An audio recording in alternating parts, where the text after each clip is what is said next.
Evening, everybody. Welcome to the Chris Salcedo Show Worldwide here on the Vida TV Network. Happy you've tuned in for this evening. As always, a big show planned for you and lots of news to get to. So let's get started. ChrisSalcedo.com, ChrisSalcedo.com. You can leave a voicemail or an email message for us there, or you can go to social media at Chris Salcedo TX at ChrisSalcedo TX for instantaneous feedback on the program, whatever you happen to be seeing. Starting off with something we promised we were going to get to tonight in greater detail. And folks, I really cannot stress the importance of this enough. This is a press conference that was carried by Fox News, carried by a lot of individuals. We just happened to be watching it on Fox News. And Mick Mulvaney was detailing his new role. Now, he's still at the Office of Management and Budget, but he's now overseeing an operation called the Consumer Financial Protection Bureau. This was an Obama-created agency. Ladies and gentlemen, let me be plain about what this agency is all about. It is about unaccountability. Did you know that government agencies are typically funded through an appropriations process in the United States Congress? That your elected representatives set aside money and they fund government, right? That's the way it's supposed to work. And if an agency abuses you, like let's say the Internal Revenue Service, you have an opportunity for redress of grievances. That's not the Consumer Financial Protection Bureau. It's not funded by American taxpayer dollars directly. It's funded by the Federal Reserve. And many of you may or may not know the Federal Reserve is not a government agency. We don't have direct oversight over the Federal Reserve per se. It makes monetary policy independent of our government. So this Consumer Financial Protection Bureau is something that is extra governmental.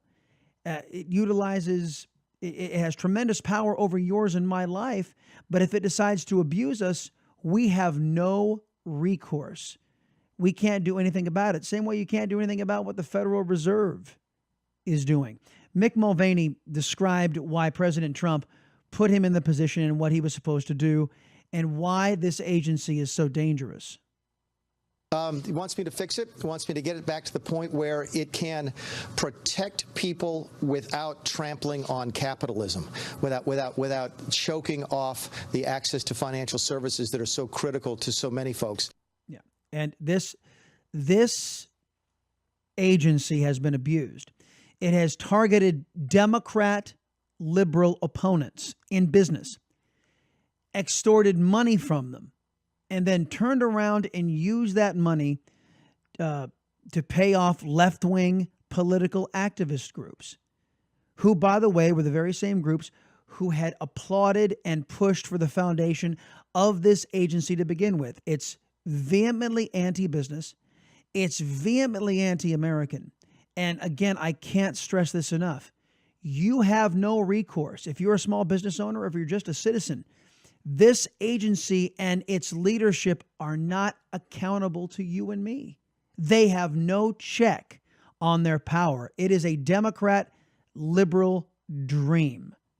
The CFPB, the so-called Consumer Financial Protection Bureau. Let me tell you something else about this. You know how Obamacare was named the Affordable Care Act? And of course, it did nothing of the kind. It didn't make health care affordable. As a matter of fact, it did just the opposite. It made it unaffordable.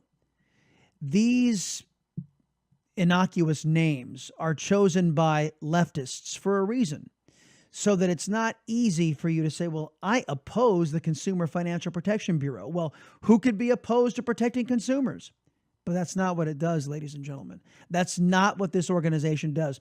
The Washington Examiner did an evaluation of the donations from the individuals who work at the Consumer Financial Protection Bureau. They donated to Democrats to the tune of 539-1, their political donations. Back to Mick Mulvaney. He wants me to fix it. He wants me to get it back to the point where it can protect people without... Yeah, protect people. That's what it was founded to do. But it's not what it's doing in practice. How bad is it? Well, Mick Mulvaney told us. Not concerned. I mean, the court can do whatever the court is going to do. That's fine. I've read the legal opinion of not only the Department of Justice, but more interestingly, not more interestingly, as interestingly, the legal opinion of the General Counsel here that says the president's right. So my guess is the court will hear the same arguments from capable folks. Now, look, what he's talking about now is there was another rule in the Consumer Financial Protection Bureau's creation inside of the Dodd-Frank legislation. By the way, Dodd-Frank regulated the financial industry, everything except for Fannie Mae and Freddie Mac. Do you guys know what Fannie Mae and Freddie Mac are? They're government-sponsored enterprises, which basically, let me put it this way. They went into business, and the federal government underwrote their business. So if they go into business and they make a profit, they keep all the money. If they lose money, you and I pay for their losses. That's the privatizing of profit and the socializing of loss. That's what these GSEs did, and they were the trigger for the financial crisis that we endured back in 2008. And Barack Obama's so-called financial reforms didn't even touch them. Didn't even touch them.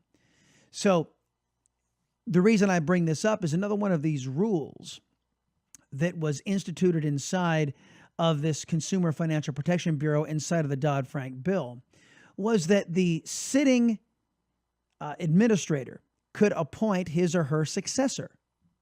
Remember, the Consumer Financial Protection Bureau is allegedly under the auspices of the executive branch. So the net effect was Barack Obama, a left-wing extremist, anti-American occupier of the Oval Office, puts in Richard Cordray. By the way, he did so violating the Constitution of the United States. Barack Obama nominated Richard Cordray in a recess appointment, and the only problem was the Congress was not in recess. So Barack Obama violated the Constitution and even installing Richard Cordray as the head of the Consumer Financial Protection Bureau. But the law said that the administrator can appoint his successor. So you got a left-wing extremist in Barack Obama nominating a left-wing extremist in Richard Cordray, who gets to nominate a left-wing extremist next, who gets to... So basically, the way they set this up is the only person that could ever be in charge of the Consumer Financial Protection Bureau was a Democrat, a liberal extremist Democrat. Does that sound like the way our government should be running to you? But that's what they tried to do. Unfortunately for the liberals, unfortunately for us, there's a little something called the Vacancies Act, the Federal Vacancies Act back in 1998 that said, no, it's the exclusive purview of the chief executive to fill executive level positions. Oh, and there's also the Constitution of the United States, which gives that power to the President of the United States as well. And Mick Mulvaney says it is this attitude that is from liberal extremists who created this agency, which led to the person that was appointed by Richard Cordray to challenge his oversight. If the court decides to issue a temporary restraining order, order me not to come in the building, I will absolutely follow the law. I want to make that perfectly clear. We follow the law around here. That's what we do in the executive branch. I'm not concerned about it. I'm going forward tonight and tomorrow, assuming that I'm here, and I'll be here until either the court or the president tells me otherwise. Yeah. And by the way, he ended up winning that lawsuit. The lawsuit came through and a federal judge said, no, this is Donald Trump's call to make, like it or not, it's his. So that's where we are right now. It's probably going to be, well, I didn't say probably, maybe it will be appealed. We don't know yet at this point. But Mick Mulvaney is in charge, as you and I are speaking this evening, of the Consumer Financial Protection Bureau. He went on. My opinion of the structure of the CFPB has not changed. I still think it's an awful example of a bureaucracy that has gone wrong when it is almost entirely unaccountable to the people that are supposed to oversee it or supposed to pay for it. I still have the same fundamental principled misgivings about the way this bureau is structured. I think it is wrong to have a completely unaccountable federal bureaucracy. I think it's completely wrong. By the way, I'm just learning about the powers that I have as acting director. They would frighten most of you. He, as a former member of Congress, is discovering what powers and authority he has as the head of the Consumer Financial Protection Bureau, and it scares him. It should scare all of you as well.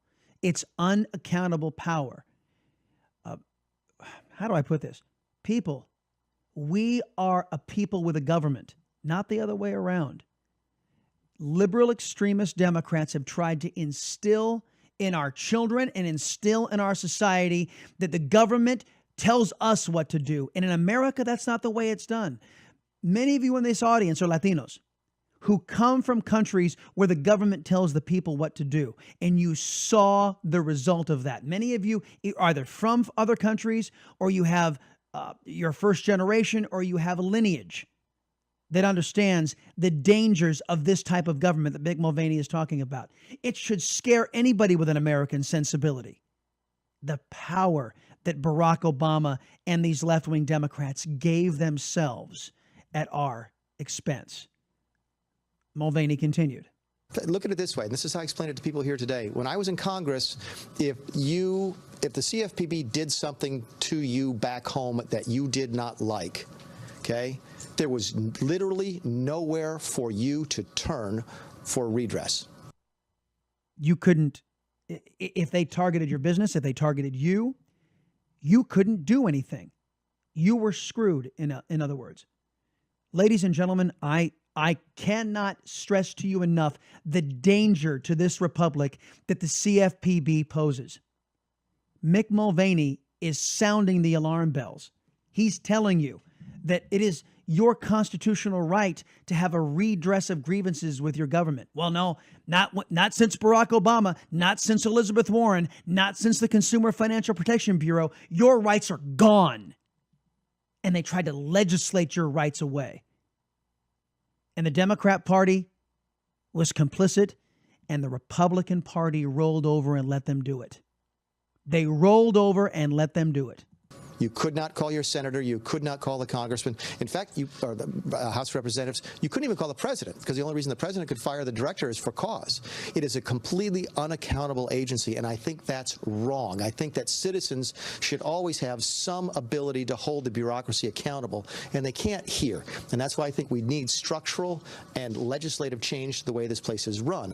Yes, and legislative change is definitely needed, ladies and gentlemen, because this agency cannot be allowed to continue on its current trajectory.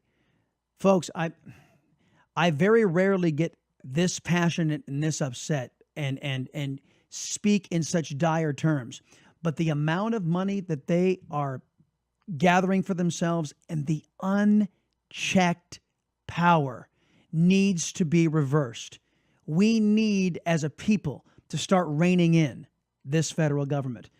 Here's Donald Trump having a bit of a conversation with these gentlemen. These were the code talkers, the Navajo code talkers, and here's what he said.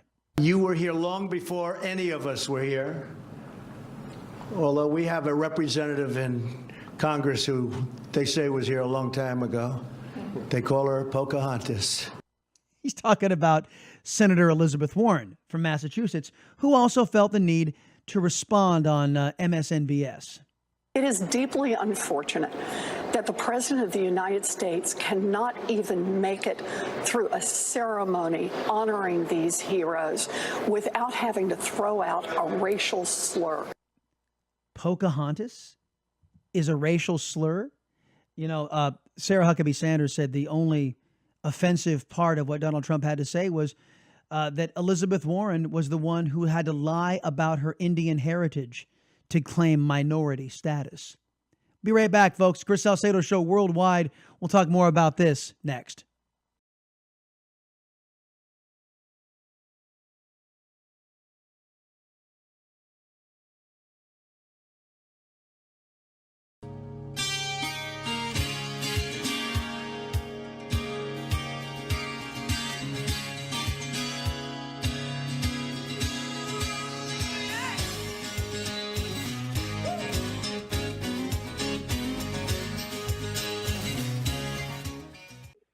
Welcome back, everybody, to the Chris Salcedo Show Worldwide here on the Vida Television Network. Doug Giles joining me now on the phone. He's the founder and editor of ClashDaily.com and author of so many books, they're too numerous to mention. We'll get his website where you can go and check out those books toward the end of the interview. Mr. Giles, welcome back to the Salcedo Show. Chris, how you doing, big dog? Doing well, sir. Thank you very much for being here. Look, the reason I wanted to get you on today was to comment. I just about lost it on the radio show earlier today when I heard the biased press, echoing, what's her name, Elizabeth Warren, the senator from Massachusetts, by saying Elizabeth Warren said when Donald Trump made reference to her as Pocahontas, which, by the way, historical figure, that it was somehow a racial slur. And I hasten to point out that the biased press ought to know that Elizabeth Warren is not Indian. I mean, good grief. Chris, I'd like to use your show to come out as a female black lesbian woman. Okay. And if anybody refers to me as that, they're racist. Okay? I see. And that's a slur. I see. So, Chris, you know what? If you and I trotted out that, we're half Hungarian and that or half any or 164th, Cherokee or whatever she claimed, you know what they'd do? They'd straitjacket us, man, and they would put you and whatever the big hospital is, psych ward up in Dallas. They would take me, duct tape me, put me in the loony bin here in Austin, Texas. But oh no, Elizabeth, well, she's a presidential contender. Yes, she's a professor at Harvard University, and we're going to underwrite and float her hundreds of thousands of dollars, where you and I, we would be called nuttier than a squirrel turd, and people would mock us daily. No, and you know what? We would deserve it. See, the thing is, and this is my contention earlier today on the program, that the press isn't upset necessarily that Donald Trump made a reference of Pocahontas. Again, folks, because those in the press don't seem to understand this, and a lot of folks who are progressive and Democrat and biased probably don't know this, but Pocahontas is an actual historical figure who actually existed, who was actually a heroic figure as well in history. That the fact that they're not upset that Trump made reference to Pocahontas, they're upset that he went after one of their favorite sacred cows. And yes, I called Elizabeth Warren a sacred cow. Go ahead and sue me. A person of the left and somebody they support in the press ideologically. Yeah, I was doing an interview right before we started ours, and the guy that was on the show previous to me, he's like, Trump should not do this. He insulted the Navajo code talkers or wind talkers or whatever. And it's like, guy, you are so missing it right now. You are so fussy and so fastidious and such a pearl-clutching conservative. Thank you for being a conservative, but, man, you missed the boat.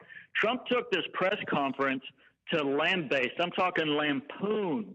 A golden cow, to borrow your adage, Chris, of the left, and I think it was brilliant.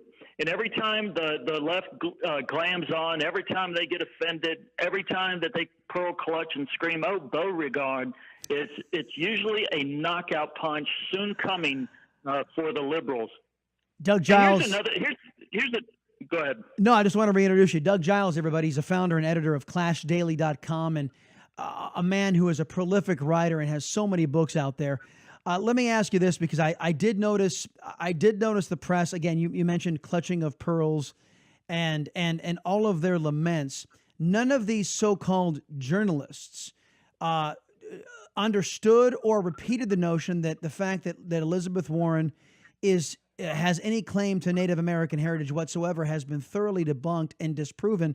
The only thing we have is her word and her, high cheekbones of her ancestors. She said her ancestors had high cheekbones. Thus, that is evidence of 132nd Cherokee that she lays claim to. And nobody in the press wants to call her out on that claim. But if she were Republican, I'm sure she would be called out. Oh, my gosh. Just like I said, man, she'd be railroaded into a political graveyard for that kind of specious do. But if you're on the left, you can do it. You can be Rachel Dolezal. You can get real deep, dark spray tan, get a black perm in your hair, and all of a sudden, ipso facto, you're a black woman. And anybody who questions that, Chris, anybody who says, no, you're not, all of a sudden you're a racist, you're a hater. And but here's the main rub with me, with the press, with CNN, and everybody else that's on this current hobby horse, is that they're ignoring job creation. They're ignoring unemployment numbers plummeting. They're ignoring record stock market. Yep. I mean, it's so bad. They're so desperately seeking Donald And they're so ignoring, the incredible winds that are going down for our country, and they're focusing on minutia. And hopefully your listeners, I'm guessing they are, Clash Daily's readers, hopefully they're getting, this desperate attempt to diss Donald. I guarantee that if he wore white after Labor Day, they would become apoplectic. Well, I've got to remind everybody who Rachel Dolezal is.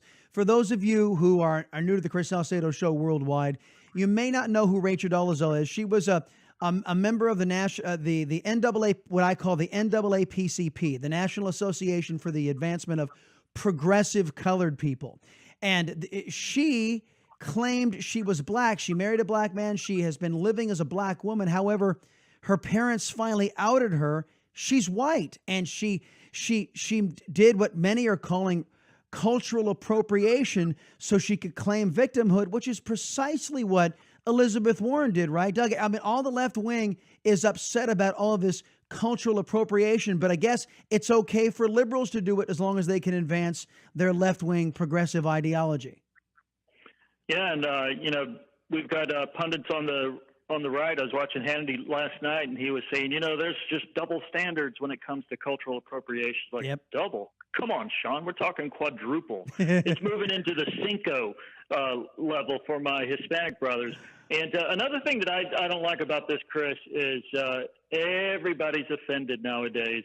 Everybody is a hair trigger. We have to fly 6 inches off everyone's taste wing, and we can't deviate 1 angstrom lest we, collide into somebody's politically correct glide path. And I'm sorry, man. I'm not going to go quietly into that kind of night, because anytime political correctness comes along, anytime where you can't be humorous. Look, comedy, and Chris, this, is by its very nature critical. And if there's a group that we can't offend nowadays, then we lose a sense of proportion. Not only do we lose a sense of comedy, and when that occurs, man, we're in George Orwell's 1984, as far as I'm concerned. Isn't this, and this is I think I heard Rush Limbaugh talking about this earlier on the radio as well. Elizabeth Warren invents this idea that she's a Native American to claim victimhood. So she can say, oh, I'm a minority. And when you claim you're a minority on the left only, because, hey, I'm a liberty-loving Latino, and I get attacked by the left wing all the time, and they don't care that they get labeled as racists when I use their standards. Oh, you're attacking an Hispanic. You must be racist against Hispanics. They don't apply it to themselves. They only apply it to us. But I mean, isn't this just another example of members of the Democrat Party, of the left wing, utilizing something that nobody else can utilize but them, and all of it is in deference to advancing left-wing extremism and liberal ideology and government control? Of course, and I believe the nation, Chris, gets it. I believe your readers get it, or your listeners get it. I believe your viewers get it. I believe my readers get it, and that's why they elected Trump, man. That because this kind of crap that they're trying to pawn off, that only works, on both coasts. It only works in the rarefied, fart-laden air of CNN and ivory towers, and it doesn't work in the real world. We're like, go sell crazy somewhere else. You look at what they do to conservative women. You look at what they do to gay conservatives. Yep. They roast it. And like you said, here you are, Hispanic conservative. You're the Antichrist. You get some black guy like Kevin Jackson or Dave Webb or somebody, they're Uncle Toms. They're sellouts. And there's no pleasing them unless you completely bow and kiss their fascistic ring and embrace their worldview. Yeah, you're absolutely correct. And it leads to no place good. And again, everything that they do is in service to their liberal ideology and left-wing extremism. But their enablers in all of this are the press. The press is the one that takes their narrative and advances it and makes it seem as if it's legitimate. And they don't even care anymore about applying these standards evenly. If you're a Democrat, you can say this stuff and get away with it. If you're a Republican, you can't.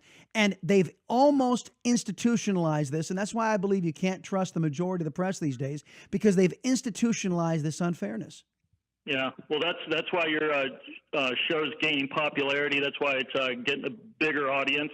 That's why 225 million people have rocked up to ClashDaily.com in 4 years, because Stevie Wonder can see their biases. I'm talking a cyclops looking into the Miami sun in mid-August without an eyebrow or an eyelash. He can see this. That's how they're twisting and turning things. I'm gobsmacked, like when CNN, whether online or their television version or the Washington Post, puts out something that's truthful and noteworthy. It's just stunning. And listen, I'm a conservative libertarian bent. If I was a Democrat, I would be so ashamed. It's like, really, people, you are that desperate? Why can't you just give honor to who honors due? Give Trump props of what he's doing with the economy. He's making America great again. You know what? And this actually is a perfect segue, because you've mentioned Trump and him standing up to these liberals, as you call them, fascistic liberals, which I think you're absolutely spot on by calling them that. The Republican Party, Mitch McConnell and John Boehner and the Bob Corkers and the Jeff Flakes of the world, they rolled over for this kind of stuff. They let Elizabeth Warren define them and all her own narrative. Donald Trump calls her out on the lies. And this is why I believe that so many never-Trumpers in the Republican Party dislike Trump, is because he shows them for the weak individuals that they are, when they believe the measure of a good Republican is how quickly they can roll over for Democrats. I think you're right, man. They're swamp monsters. They curl up in the fetal position and wet their big GOP diaper, and they're currently just a couple of inches away from the big rolling pin on Trump's steamroller. And again, America gets it. These people have been in Congress. We've paid hush money for their sex scandals. Yeah. We've paid for their capitulation to the left. And they have the elephant as their mascot, and an R as the moniker behind their name. But you know what? It's clean house. And I think Trump's doing it like Jack Nicholson did in 5 Easy Pieces, when he raked off every plate from the table in the diner. Last thing, if it seems every single time I interview you, you have a new book out. So where is the repository where folks can go check out all the books that you've read? Because you cover everything with your unique perspective, a little bit of a comedic twist, and really pay attention to the pop culture. Where can they go? Yeah, I'd just go to Amazon.com, type Doug Giles, Giles, into the Amazon browser, and then hold on, you're going to get shocked. I know. Grab your popcorn. The volume of information and good reading is there for YouTube, and great stocking stuffers, might I say, folks. Doug Giles, everybody, the founder and editor of ClashDaily.com, and a prolific author as well. Always a pleasure speaking with you here on the Salcedo Show. Yeah, buddy. Stay ready, Chris. That'll do it for the Chris Salcedo Show Worldwide for this evening. Make sure you reach out to the program on social media. Instantaneous feedback at Chris Salcedo TX. That's at ChrisSalcedotx, as in Texas, the freest state in the union. Voicemail or email, go to ChrisSalcedo.com and give us your feedback. Have a great night, everybody. Catch you tomorrow for the Chris Salcedo Show Worldwide here on the Vida Television Network.